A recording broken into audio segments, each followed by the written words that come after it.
আসসালামু আলাইকুম, মহসানা শাওন আপনাদের সবাইকে আমন্ত্রণ জানাচ্ছি এনটিভির দুপুরের খবরে। ক্রাউন সিমের শিরোনাম দেখছিলেন, এবার পুরো খবর।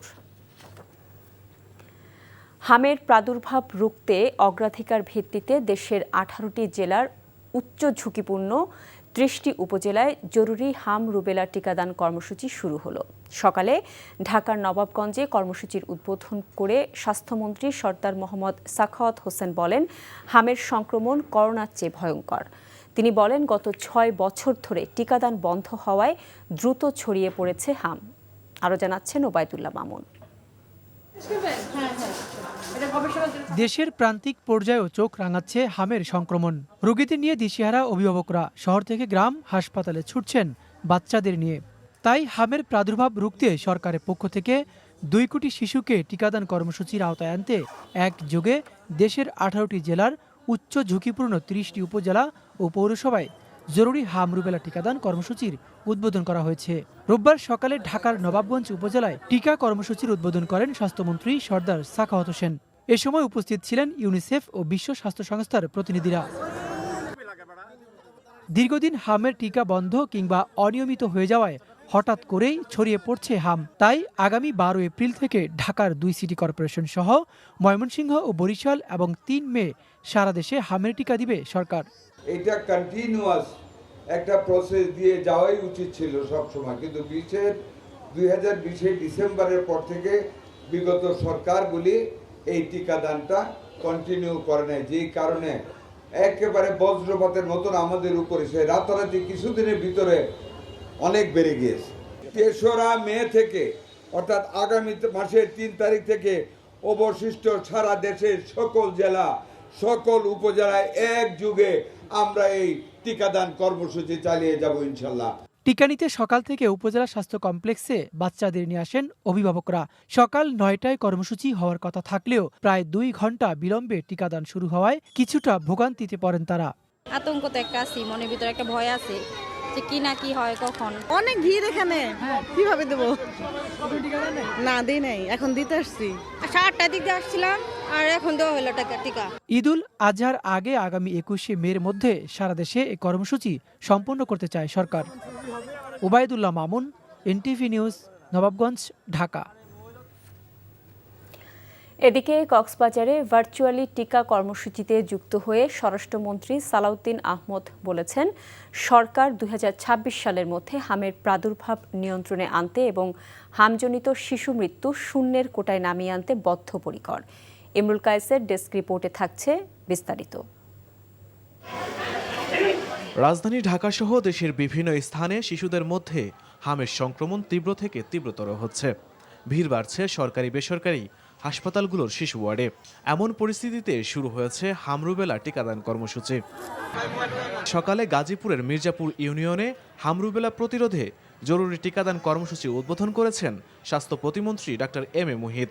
এ সময় তিনি বলেন, দেশের সকল শিশুদের টিকা নিশ্চিত করতে পারলে সকলের নিরাপদ থাকবে। এই হামের টিকা দেওয়ার ব্যাপারে আমাদের সরকার এবং আপনাদের স্থানীয় নেতৃবৃন্দ সহ আমরা সকলে এই বিষয়টিকে সর্বোচ্চ গুরুত্ব আরোপ করেছি। আমরা যদি এই টিকাদান কর্মসূচিটি পালন করি, আমাদের সন্তানরা, আমাদের বাচ্চারা একটা নিরাপদ থাকতে পারবে। কক্সবাজারের মহেশখালী ও রামুতে হাম রুবেলা প্রতিরোধে জরুরি টিকাদান কর্মসূচির উদ্বোধন করেছেন স্বরাষ্ট্রমন্ত্রী সালাউদ্দিন আহমেদ। এ সময় তিনি বলেন, সরকার 2026 সালের মধ্যে হামের প্রাদুর্ভাব সম্পূর্ণরূপে নিয়ন্ত্রণে আনতে এবং হামজনিত শিশু মৃত্যু শূন্যের কোটায় নামিয়ে আনতে বদ্ধপরিকর। কোনো শিশু যেন টিকা থেকে বঞ্চিত না হয়, সেই লক্ষ্যে ঘরে ঘরে প্রচারণার ব্যবস্থা নিতে হবে। মসজিদ, মাদ্রাসা, মন্দির ও শিক্ষা প্রতিষ্ঠানের মাধ্যমে জনসচেতনতা তৈরিতে ধর্মীয় ও শিক্ষা প্রতিষ্ঠানের সাথে সম্পৃক্ত করতে হবে। রাজশাহীর গোদাগাড়ীর মাটিকাটা ইউনিয়ন ও পৌর এলাকায় হামের টিকাদান কর্মসূচির উদ্বোধন করেন জেলা প্রশাসক কাজী শহীদুল ইসলাম।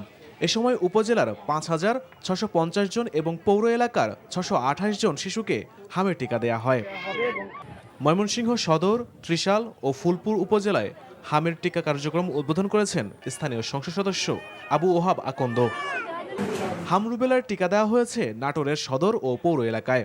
6 মাস থেকে 59 মাস বয়সী জেলার 48,414 শিশুকে টিকার আওতায় আনার লক্ষ্য নির্ধারণ করেছে জেলা স্বাস্থ্য বিভাগ। চাঁদপুরের সদর ও হাইমচর উপজেলার 488টি কেন্দ্রে টিকা কার্যক্রম শুরু হয়েছে। ঝালকাঠির নলসিটিতে হাম রুবেলার টিকাদান কর্মসূচি উদ্বোধন করেছেন প্রধানমন্ত্রীর উপদেষ্টা ডাক্তার জিয়াউদ্দিন হায়দার। শরীয়তপুরের জাজিরায় 6 মাস থেকে 5 বছরের কম বয়সী 175 জন শিশুকে হামের টিকা দেওয়া হয়েছে। এছাড়া নওগাঁ, ব্রাহ্মণবাড়িয়া, যশোর, নেত্রকোনা, মুন্সিগঞ্জ সহ দেশের 18 জেলার 30 উপজেলায় হাম রুবেলার টিকা কার্যক্রম শুরু হয়েছে। Imrul Kayes, NTV news desk. রাজধানীর শেরেবাংলা নগরের বাংলাদেশ শিশু হাসপাতাল ও ইনস্টিটিউটে বাড়ছে হামের প্রকোপ। গত 24 ঘন্টায় মারা গেছে আরও এক শিশু। গত 2 সপ্তাহে মৃতের সংখ্যা বেড়ে দাঁড়িয়েছে 4 জনে। একই সময়ে নতুন করে ভর্তি হয়েছে 15 শিশু। বর্তমানে হাসপাতালে চিকিৎসা নিচ্ছে 75 জন। এর মধ্যে বেশিরভাগই ভুগছে হাম পরবর্তী জটিলতায়, বিশেষ করে নিউমোনিয়া ও শ্বাসকষ্টে। তবে একই সময়ে সুস্থ হয়ে বাড়ি ফিরেছে 7 শিশু।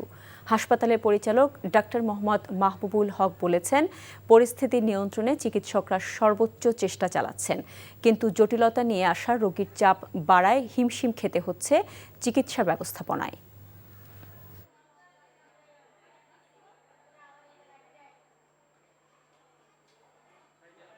এটা খুব লক্ষণটা খুব সুস্পষ্ট। অনেক জ্বর থাকবে, বাচ্চা হাই গ্রেড ফিভার, এবং সাথে করে বাচ্চা নাক দিয়ে পানি পড়বে, সর্দি, কাশি, চোখটা লাল হয়ে যাবে। মানে মুখটা দেখে মধ্যে জ্বর, ঠান্ডা, কাশি, লাল হয়ে আছে মুখটা। এটা থাকবে 3 দিনের মতো।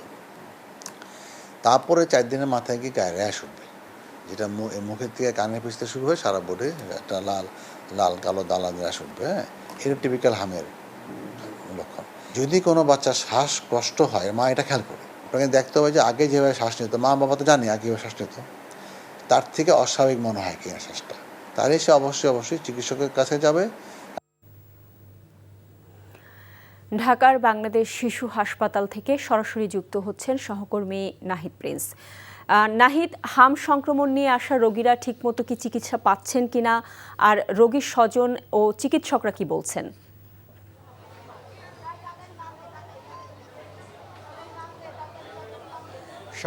চিকিৎসা পাচ্ছে রোগীরা, কারণ এই হাসপাতাল থেকে ইতিমধ্যে প্রায় 60-এর অধিক শিশু চিকিৎসা নিয়ে বাড়ি ফিরেছেন।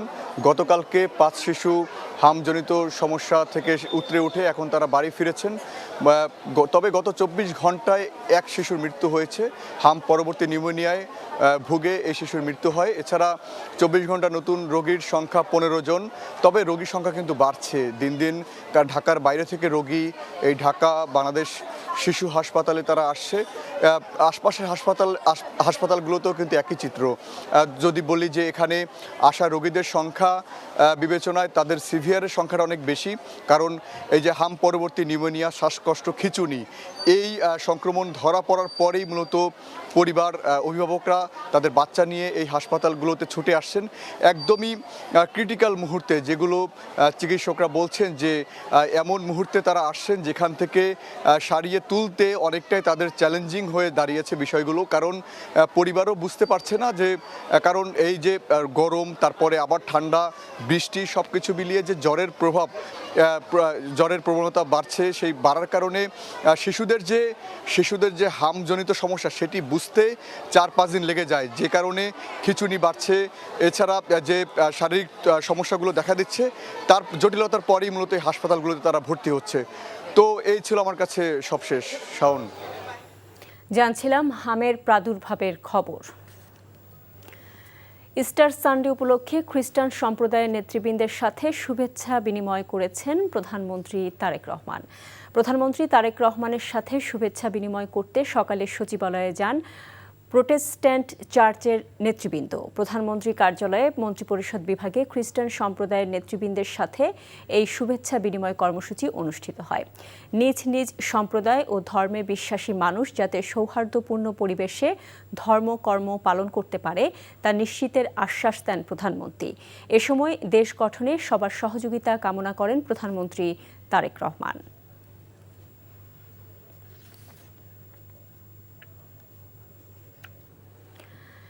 দেশের অর্থনীতিতে রক্তক্ষরণ হচ্ছে, সবগুলো সূচকই নিম্নমুখী। তাই এই মুহূর্তে বাংলাদেশের এলডিসি থেকে উত্তরণের সুযোগ নেই বলে জানিয়েছেন অর্থ ও পরিকল্পনা মন্ত্রী আমির খসরু মাহমুদ চৌধুরী। জ্বালানি সংকটের প্রভাবে আগামী দিনগুলোতে দ্রব্যমূল্য বাড়ার শঙ্কাও প্রকাশ করেন তিনি। অন্যদিকে এলডিসি উত্তরণের চ্যালেঞ্জ মোকাবেলায় সক্ষমতা বাড়ানোর তাগিদ দিয়েছেন অর্থনীতিবিদ সহ সংশ্লিষ্টরা।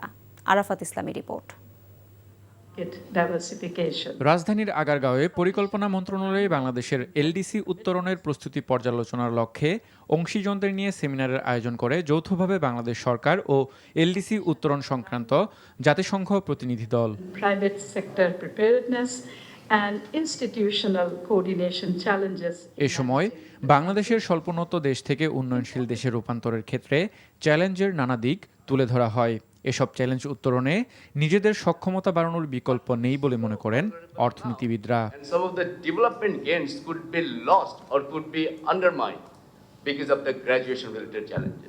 সেমিনার শেষে সাংবাদিকদের প্রশ্নের জবাবে অর্থ ও পরিকল্পনা মন্ত্রী বলেন, দায়িত্ব গ্রহণের পর সবকটি সূচকে নিম্নগামী অর্থনীতি পেয়েছে সরকার। সেই সাথে বৈশ্বিক যুদ্ধ পরিস্থিতির কারণে দেশের অর্থনীতিতে রক্তক্ষরণ হওয়ায় এখনই এলডিসি উত্তরণের সুযোগ নেই। মধ্যপ্রাচ্যে যে যুদ্ধ চলছে এটার ইম্প্যাক্ট অনেক বড়, এবং এটা বাংলাদেশের তহবিল, সরকারি তহবিলকে এটা থেকে রক্তক্ষরণ হচ্ছে, এক কথায় বলতে গেলে রক্তক্ষরণ হচ্ছে। এগুলো আমরা ফায়ার ফাইটিং করতেছি প্রত্যেক দিন। তারপরে বাংলাদেশের আপনার যে দায় দেনা হয়েছে, এটা ম্যানেজমেন্ট একটা বড় ধরনের একটা সমস্যা হয়ে দাঁড়িয়েছে। এই মুহূর্তে গ্র্যাজুয়েশন থেকে যাওয়ার কোনো সুযোগ নেই। জ্বালানি সরবরাহ জটিলতার কারণে আগামীতে নিত্যপণ্যের দাম বাড়ার আশঙ্কাও করেন অর্থমন্ত্রী।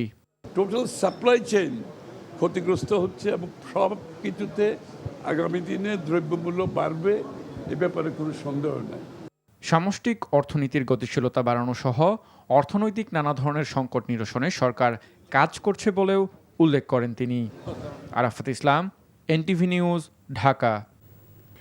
বিসিবির নির্বাচন নিয়ে জাতীয় ক্রীড়া পরিষদে তদন্ত প্রতিবেদন জমা দিয়েছে সাবেক বিচারপতি একেএম আসাদুজ্জামানের নেতৃত্বাধীন তদন্ত কমিটি।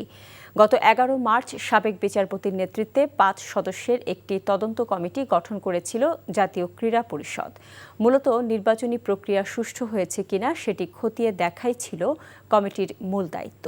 এ কমিটির সদস্যরা একে একে বেশ কয়েকজনের সঙ্গে সাক্ষাৎ করেছেন। বর্তমান ও সাবেক কয়েকজন পরিচালক সহ বিসিবির সভাপতি আমিনুল ইসলাম বুলবুলও মুখোমুখি হন তদন্ত কমিটির। তবে সাবেক ও যুব ক্রীড়া উপদেষ্টা আসিফ মাহমুদ সজীব ভুঁইয়াকে সাক্ষাৎকারে ডাকা হলেও সাড়া দেননি তিনি। তবে কাউকে অভিযুক্ত করে নয়, নিরপেক্ষ অবস্থানে থেকে তদন্ত করা হয়েছে বলে জানিয়েছেন তদন্ত কমিটির প্রধান। অ্যাকুজ করি নাই, কোনো চার্জ ফ্রেম করি নাই, আমরা কাউকে অভিযুক্ত করে কাউকে তার বিরুদ্ধে আমরা ক্রিমিনাল ট্রায়ালে যেমন 342-র মাধ্যমে নিয়ে আসতে হয়, জানতে হয়, আমরা এই প্রসিডিওর যাইনি। কিন্তু ওইভাবে এটা আমাদের সিস্টেমে ছিল না। আমরা ইনকোয়ারি করে দেখছি সিস্টেম মতনভাবে আইনভাবে যে বলা আছে সেভাবে প্রসিডিওর মেনটেন করা হয়েছে কি হয় না, এইটুকুই আপনি দেখবেন, আর কিছু না। ওনার কোনো বক্তব্য শোনার জন্য উনি কিছু বলতে চান কিনা সেই জন্য, কিন্তু অ্যাকুজ করার জন্য না। আমরা কিন্তু জুডিশিয়াল ইনকোয়ারি বসি নাই, ওনাকে সময় দিয়ে ডাকা হয়েছিল, উনি আমাদের কাছে আসেন নাই।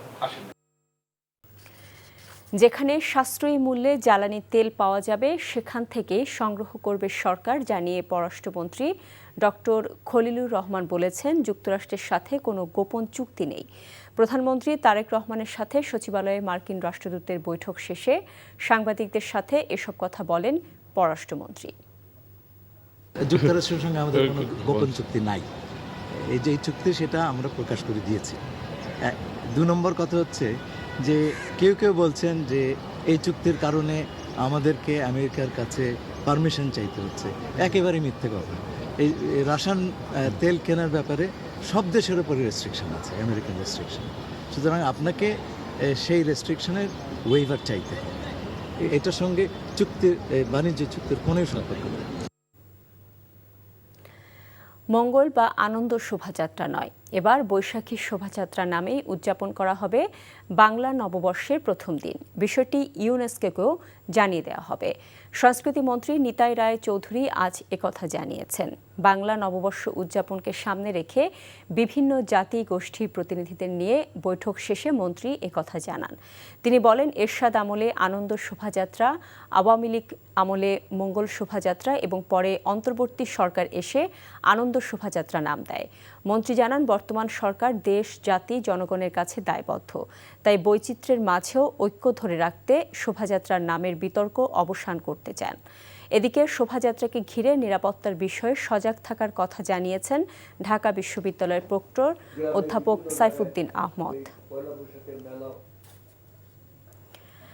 আইনশৃঙ্খলা রক্ষা ও জঙ্গি দমনে পেশাদার বাহিনী হিসেবে র্যাবের প্রয়োজনীয়তা আছে বলে মনে করেন র্যাব মহাপরিচালক আহসান হাবিব পলাশ। বলেন, র্যাবের নিষেধাজ্ঞা পাওয়া নিয়ে অতীতে কিছু বিষয় ছিল, তবে ভালো কাজের মাধ্যমে সামনে এ সমস্যা থাকবে না। রবিবার সকালে কাউরান বাজারে র্যাব মিডিয়া সেন্টারে সংবাদ সম্মেলনে সাংবাদিকদের প্রশ্নের জবাবে একথা বলেন র্যাব মহাপরিচালক। তিনি বলেন, অতীতে র্যাব কর্মকর্তাদের সকল অপকর্মের বিষয়ে আদালতকে সর্বোচ্চ সহযোগিতা করবে র্যাব। তিনি দাবি করেন, কমে গেছে র্যাব অপকর্ম। সংস্থাটি সঠিকভাবে পরিচালনা করতে নির্দেশনা দিয়েছে সরকার। সাংবাদিকদের প্রশ্নের জবাবে তিনি জানান, র্যাব বিলুপ্তি হবে কিনা থাকবে বিষয়টি সরকারের বিবেচনা ও দায়িত্ব। মহাপরিচালক বলেন, র্যাব, পুলিশ, কিশোর গ্যাং নির্মূল করতে কাজ চলছে। এ বিষয়ে কোনো কম্প্রোমাইজ করা হবে না। তিনি আরও বলেন, গত 90 দিনে দেশের বিভিন্ন স্থান থেকে 300 অস্ত্র উদ্ধার করা হয়েছে। এসব ঘটনায় গ্রেফতার করা হয়েছে 104 জনকে। এছাড়া সীতাকুণ্ডে, জঙ্গল, সলিমপুরে র্যাব সদস্য হত্যার ঘটনায় 20 জনকে গ্রেফতার করা হয়। উদ্ধার করা হয়েছে দেশি বিদেশি অস্ত্র। এই ছিল দুপুরের খবরে। 5টায় দেশের খবর দেখার আমন্ত্রণ রইল। এতক্ষণ সাথে থাকার জন্য সবাইকে ধন্যবাদ।